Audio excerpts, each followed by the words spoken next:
তুমি মেসওয়াক করা ফাজিলাত তো জানো, খাবার শেষে মিষ্টি মুখের হাদিসটাও মানো। তুমি মেসওয়াক করা ফাজিলাত তো জানো, খাবার শেষে মিষ্টি মুখের হাদিসটাও মানো। শুধু হক কথাটা উচ্চ স্বরে বলতে জানো না, অন্যায় দেখে বারুদ হয়ে জ্বলতে পারো না।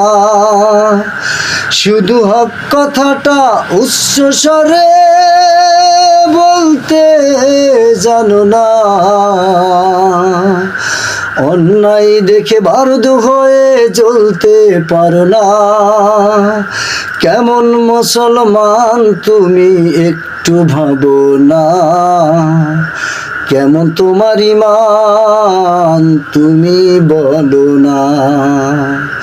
কেমন মুসলমান তুমি একটু ভাবো না, কেমন তোমার ঈমান তুমি বলো না।